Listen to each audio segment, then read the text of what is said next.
তো আপনারা আমার একটা ভিডিওতে দেখেছেন অনেকেই, একটা টাইগার মুরগি নিয়ে আমি ভিডিও করছিলাম। তো অবশেষে ভিডিওটা ভাইরাল হওয়ার পরে ওই টাইগার মুরগির যে মালিক, তার নাম হচ্ছে রাজ, তাকে আমরা খুঁজে বের করি। সে আমাকে নাম্বার নিয়ে আমার সাথে কন্ট্যাক্ট করে এবং তার অবশেষে আমরা তারে খুঁজে পাই। তো তার সাথে এখন আমরা একটু কথা বলার চেষ্টা করব। তার নাম হচ্ছে রাজ। গাজীপুরের নতুন বাজার এলাকায় আমি একদিন সকালে গিয়েছিলাম আর কি মার্কেট করার জন্য। তো পরে ওর কাছে একটা মুরগি ছিল, টাইগার মুরগি কেনার জন্য আমি আগ্রহ দেখাই, দাম টাম জিজ্ঞেস করি। পরবর্তীতে কিন্তু ভিডিওটা ব্যাপক ভাইরাল হয়ে যায়। টিকটকে প্রায় 12 মিলিয়ন প্লাস, ফেসবুকে 4 মিলিয়ন 5 মিলিয়নের মতো প্রায়, ইউটিউবেও এটা প্রায় 8 মিলিয়ন প্লাস, এরকম 8 মিলিয়নের উপরে, মানে ব্যাপক পরিমাণে ভাইরাল। 3টা সাইটেই প্রচুর পরিমাণে ভাইরাল হয়েছে এই ভিডিওটা। তো আজকে আমরা আবার রাজের সাথে দেখা করার জন্য আসছি। প্রথমে আসে আমরা তারা পাই নাই, খেলতে গেছিল, তার বাবার সাথে কথা বলছি। তো রাজ, কেমন আছো তুমি? আলহামদুলিল্লাহ। তো তোমার ভিডিওটা ভাইরাল হওয়ার পরে কেমন লাগছে তোমার কাছে? এই যে প্রায় 4-5 কোটি মানুষ তোমার দেখে লাইছে, মানে বাংলাদেশের ভাইরাল ভিডিওর মধ্যে একটা ভিডিও, এটা কিরকম লাগতেছিল এই সময়? আমার তো ভালোই লাগতেছিল, কিন্তু হঠাৎ আমার মুরগিটা মারা গেছে। তাই আমার তো একটা এই মুরগিটা কিন্তু অনেকে কেনার জন্য আগ্রহ দেখাইছিল, অনেকে বলতেছিল যে এই মুরগি আমি কিনবো বা এরকম থাকলে কিনবো। কিন্তু সবচেয়ে কষ্ট পাইছি তখনই যখন শুনলাম যে তার মুরগিটা মারা গেছে। অনেক শখের একটা মুরগি ছিল, প্রায় 4-5 কেজি ওজনের। অনেকে দাম জানতে চাইছিলেন। তো শুনে খুবই কষ্ট পাইছি। যারা এই ভিডিওর মাধ্যমে মুরগিটা কিনতে চাইছিলেন, মুরগিটা মারা গেছে শুনতেই পাইছেন। তো প্রথম আসলে কার মাধ্যমে শুনতে পাও যে ভিডিওটা ভাইরাল হয়েছে, বা তোমার কেউ বলছে? আমার পাড়া প্রতিবেশী বড় ভাইয়ের কাছে, এক বড় ভাই বলছি, শুনতে পাইছি। আচ্ছা আচ্ছা। তো ওই লোক আমার কাছে কিন্তু নাম্বার চাইছিল, আমি নাম্বারটা দিয়েছি। তো নাম্বার দেওয়ার পর তুমি হয়তো আমার সাথে যোগাযোগ করার চেষ্টা করছো। জি।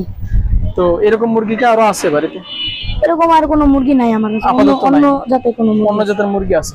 তো যেহেতু আমরা রাত্রে বেলা, আমরা আপাতত আজকে আর ওই মুরগিগুলো দেখাই দিচ্ছি না, পরে এক সময় দেখাইবো। তো মুরগিটা মারা যাওয়ার পর আমরা খুবই কষ্ট পাইছি শোনার পর, আমরা তার সাথে দেখা করার জন্য আসছিলাম।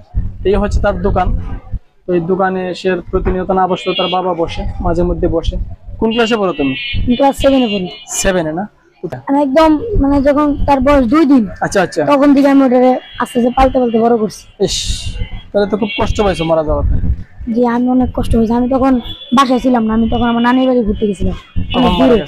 আমি গেছি 2 দিন হয়েছে, তারপর আমার মা ফোন দিয়ে বলছে যে এই কাণ্ড, রাত্রিবেলা মারা গেছে। আচ্ছা আচ্ছা, ওই দিন যে বাজারে নিছিল, ওই দিন মানে বিক্রি হয় নাই কেন? মানে দাম বিক্রি হয় না, কারণ আমি মানে ওটার প্রতি যে আমার খরচ হয়েছে, আচ্ছা আচ্ছা, তত আমি দাম মানে মিলে না, মানুষ নিতে চায় না, এই জন্য বিক্রি হয় নাই।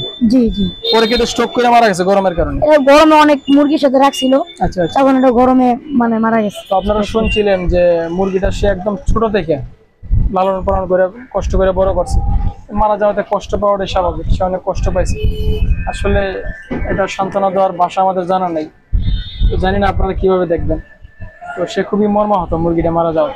বাজারে নিছিল বিক্রি করার জন্য, কিন্তু তার যে খরচ, এটা পালতে যে খরচ হয়েছে, আসনারূপ মূল্য পায়নি বলে মানে বিক্রি হয়নি। তো ভাইয়ের নামটা কি? আমার নাম মোহাম্মদ রেজাউল করিম রাজীব সরকার। আচ্ছা আচ্ছা, আপনার ছেলে তো রাজ, তাই না? জি, আমার ছেলের নাম রাজ। তো ছেলে রাজের ভিডিও কিন্তু প্রচুর ভাইরাল হয়েছে। তো এই বিষয়ে আপনার প্রতিক্রিয়া কি, কেমন লাগতেছে আপনার? এই বিষয়ে প্রতিক্রিয়া বলতে, ছেলে হঠাৎ করে মুরগিটা নিয়ে ভাইরাল হয়ে গেল, নিজের হাতে কল্পনা করতে পারিনি এরকম ভাবে ভাইরাল হয়ে যাবে। আচ্ছা আচ্ছা, তারপর মাশাআল্লাহ ভালোই লাগতেছে।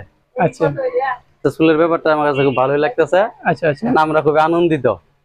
এলাকার মানুষ মানে বলা বলি করতেছে, এলাকার ভিতরে সবাই মোটামুটি এই ব্যাপারটা নিয়ে খুবই আলোড়ন সৃষ্টি হয়ে গেছে। আচ্ছা, স্কুলের মাস্টাররা এই ব্যাপারটা নিয়ে খুব খুশি। রাজা আমার ফোন দিয়ে বললো যে অনেকেই জিজ্ঞেস করতেছে যে তুই তো পুরো ভাইরাল হয়ে গেলি। তো আমি ওরে বলছিলাম, কথা দিছিলাম যে যদি সময় পাই একদিন অবশ্যই দেখা করবো। তো আজকে আসছিলাম, ও খেলতে চলে গেছে। তো আমরা রাজরে খুঁজে বের করার চেষ্টা করবো এবং তার সাথে কথা বলার চেষ্টা করবো। দ্বিতীয় একটা ভিডিও বানানোর চেষ্টা করবো। তো আপনার বাড়ি থেকে মুরগিগুলো আরো আছে, ওই যে টাইগার মুরগিগুলো আছে? এরকম মুরগি আমার খামারই আছে। আচ্ছা আচ্ছা, এরকম খামার আছে, এরকম বিভিন্ন ধরনের মুরগি আমার খামারে আছে। আচ্ছা, আর আপনি বলছিলেন যে মুরগিটা ভিডিও করছিলাম এটা নাকি মারা গেছে? এই মুরগিটা মারা গেছে, এই মুরগিটা স্টক করে মারা গেছে। দর্শক আপনারা দেখছেন, মানে যে ভিডিওটা আমি করছিলাম মুরগিটা কেনার জন্য, মারা যাওয়ার পরে আমার ছেলেটা খুব কান্নাকাটি করছিল মুরগিটা ধুইয়া। এই মুরগিটা নেওয়ার জন্য কিন্তু অনেকেই কমেন্ট করছে কমেন্ট বক্সে যে মুরগিটা আছে কিনা, বা এরকম আরো আছে কিনা, কিনবো। কিন্তু আপনারা যারা কিনতে চাইছিলেন, দেখেন কি দুর্ভাগ্য, মুরগিটা মারা গেছে। যাই হোক, আমরা ওই লাস্টের ভিডিওতে আরো দেখানোর চেষ্টা করব এবং রাজের সাথে কথা বলার চেষ্টা করব। এতক্ষণ যার সাথে কথা বলছিলাম মনে হচ্ছে রাজের বাবা। তো ঠিক আছে, ভালো থাকবেন সবাই।